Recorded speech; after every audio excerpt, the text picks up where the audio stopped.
এই যে সমাজকে যে নষ্ট করেছেন তাতে আপনি মাপ চান নাকি সমাজের মানুষের কাছ থেকে? মাপ চাইবেন নাকি সেটা জানতে চাই। আমি কেন সমাজ নষ্ট করবো? আমি তো সবাইকে বাধ্য করছি যে আমার নিউজ আপনারা দেখেন। আপনারা কেন দেখছেন? আমি কি বাধ্য করছি সমাজকে যে তোমাদের আমার নিউজ দেখতে হবে? আপনি তো এখন বললেন যে আমি আর খোলামেলা কেস করবো না, সেক্ষেত্রে আপনার বিবেকের কাছে কোনো বাধা দেয়?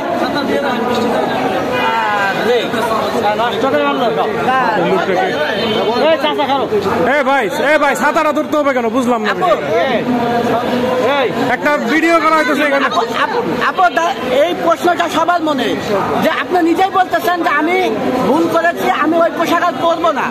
আপনি কি সমাজের মানুষের কাছে যারা মনে কষ্ট পেয়েছে তাদের কাছে মাপ চান নাকি? আমি সেটা জানতে চাই। আমি কোনো খারাপ কাজ করি নাই। ওয়েস্টার্ন কাপড় শুধু আমি পরি কেন? আমি উচ্চস্বরে কথা বলি, সত্যি কথা বলি বলে কারো পছন্দ হয় না নাকি আমার কাপড় প্রবলেম করছে? আমি তো বলবো আমার থেকে অনেক বাজে বাজে কাপড় অনেক ছেলে করতেছে। শুধু আমরা মিডিয়া কেন, মিডিয়া বাইরে অনেকে করতেছে, কই তাদেরকে কিন্তু কোনো কথা হয় না। শুধু আমার বেলা কেন, আমার বেলা কেন, শুধু আমার বেলা কেন? সমাজে মিডিয়াতে অনেকে শুধু আমাকে নিয়ে কেন বলে? হিন্দু ছেলে তারা 2 মাস আমার সাথে ছিল, আমাকে বিয়ে করছে করবে বলে, বিয়ে তো এখনো করে নেই।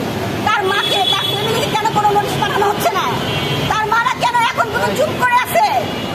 আজকে 1.5 মাসে বেশি আমি এত কিছু করতেছি, রাজের ফ্যামিলি কেন চুপ আছে? তার মানে কি রাজের ফ্যামিলিতে অবশ্যই কোনো দোষ আছে? রাজ কেন এখন আমার সাথে এসে কথা বলছে না? এই প্রশ্ন কি উকিল করছে? উকিলকে এই প্রশ্ন করে নোটিশ পাঠাইছে না, পাঠাই নাই। আমি নিউজ করতেছি রাজের দুলাভাইয়ের বিভিন্ন প্রবলেমে যে উকিল যে আমার অ্যাডভোকেট যে উকিল অবশ্যই সঞ্জিত স্যার তাকে মোবাইলের সামনে একটু উপরে ধরে। হ্যাঁ, আপনার মোবাইলের সামনে ক্যামেরা, হ্যাঁ এটা বলে বন্ধ হয়ে আছে। সমাজ কি শিখেছে সেটা আমার ইম্পর্টেন্ট না। আমার এদিকে এদিকে এদিকে এদিকে হাইকোর্টের অ্যাডভোকেট সে কিভাবে আমাকে নোটিশ পাঠায়? এগুলো নিয়ে আমরা কথা বলছি, অনেক নিউজ করেছি। যদি আপনার সতীশাকে ধরতেন, যদি রাজের ভাইকে ধরতেন, এদিকে আসেন, এদিকে আসেন।